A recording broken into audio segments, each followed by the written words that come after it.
All right, my name is Greg Sierra. This is account 302 at SIUE.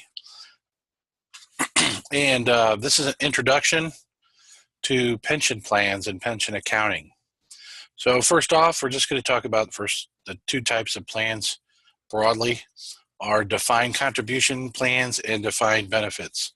So on a defined contribution plan, what's defined is what you put in.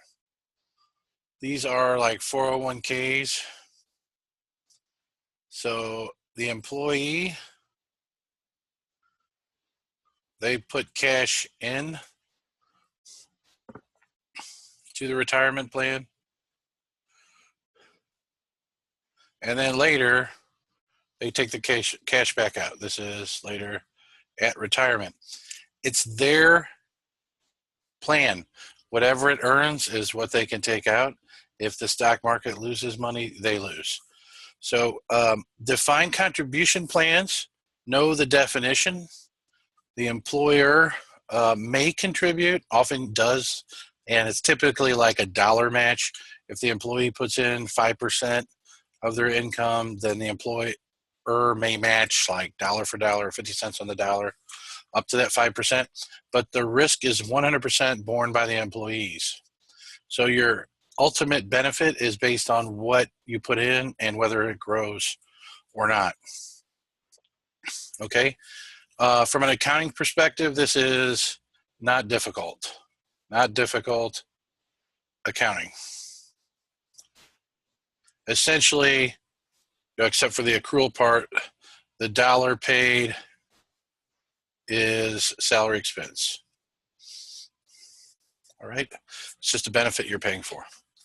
What we're really going to be focusing on are defined benefit plans. And when the word pension is used, pension can mean both, but usually these plans are what people are talking about when they say pensions. So the benefit is determined by the plan, which is a contract. The employer contribution it's always there. Sometimes they put in more, sometimes they put in less. And the employer, not the employee, bears the risk. So this is a contract, and this plan will say, here's an example. Take the average salary for the last 5 years times 2.5% for each year of service. So each year that somebody worked for the company. Okay, and typically up to 80% or something like that. And then that will be divided by 12, paid out monthly. There may be inflation and other stuff, but this is a contractual agreement. And the employer is supposed to make that payment no matter what. If the stock market goes down, they may have to put more money in the plan, but the risk is borne by the employer.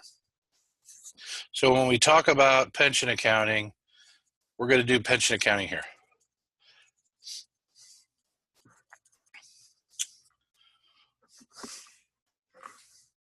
But definitely know the definitions for defined contribution versus defined benefit plan. So this slide describes how it works. No dollars go this way. The employer contributes to the pension plan, and the pension plan's only duty is to administer the plan assets and then make benefit payments to retirees. So this is retired employees. Clearly, they have a need to downsize that house. It's way too big to retire in, but you get the idea. The pension fund, as it mentions down here, is a separate legal and accounting entity. So the pension fund has its own financial statements. So the question is, if the employer, this is a parent company,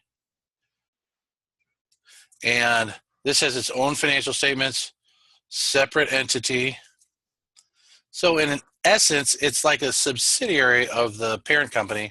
How are we going to take these financial statements and roll them up to here for the parent company accounting? So in your consolidations class, you'll learn about how to do consolidations from subsidiary up to parent, but the pension plan accounting is scoped out of that. So pension plan accounting, we're going to see, has its own special accounting for how to roll up the pension plan to the parent company. All right. So that's how everything's flowing.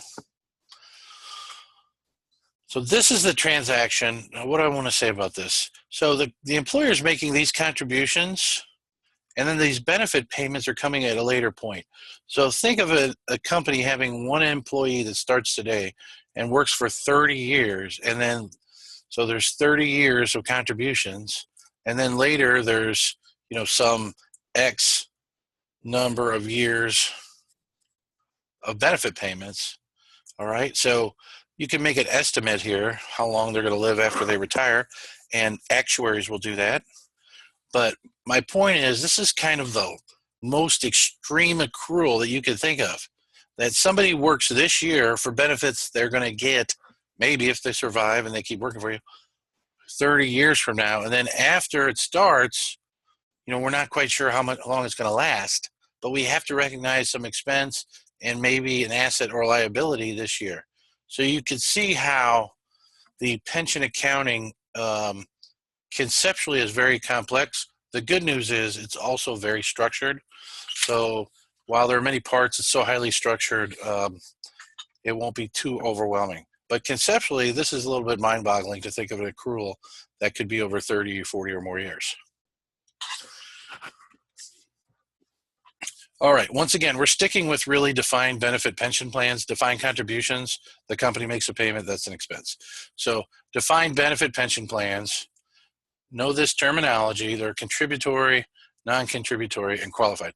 Contributory, who's the contributor? Who's the contributor here? Well, in contributory plans, the employees make payments.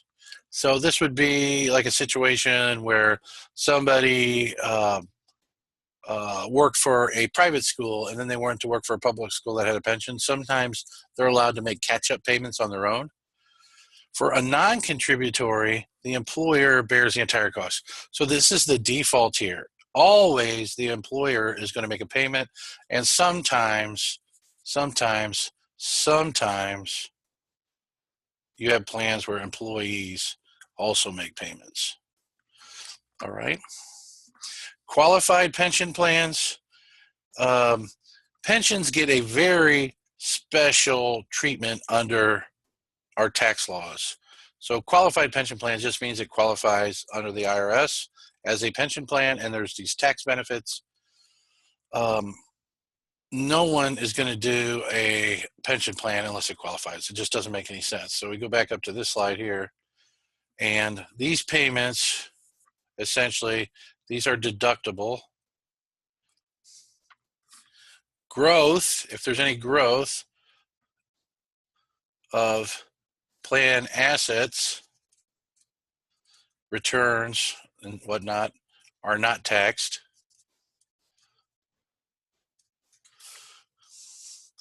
And here, these benefit payments taxed at ordinary income rates for the retiree. And something just happened. Oh, my pen goofed up a little bit. So the corporation gets a deduction. They never pay taxes on the growth, and then the retiree ends up paying all the income tax. So this is a great treatment for the employer because they can deduct their payments today, and any growth that meets their obligation under the contract is not taxed. So that's really the only reason to do this for an employer is the tax benefit. So you're always going to have a qualified plan. All right.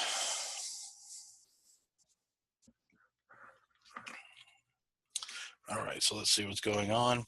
So the big questions in accounting for pensions is the pension plan is going to have an obligation, some measurement of what they owe. And they're also going to have plan assets. So whenever the money's contributed, it's invested in stock and bonds and real estate, alternative investments. So first, is there going to be a pension asset, a pension liability, or both? How do we calculate what is the amount of the pension expense? And then we're going to talk about some other balance sheet accounts, other comprehensive income accounts. That one is a gain loss account.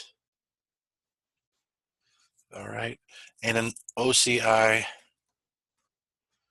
prior service cost.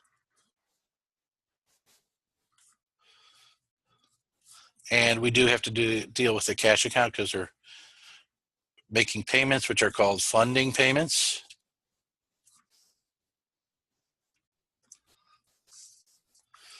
All right. And these two accounts, they're going to be income and stockholders' equity accounts.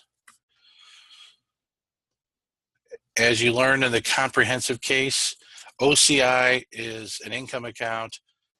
Accumulated other comprehensive income is the balance sheet account. So S/E, stockholders' equity accounts. All right, we're going to stop this here so the lecture doesn't get too long, and it's going to continue on in lecture 2.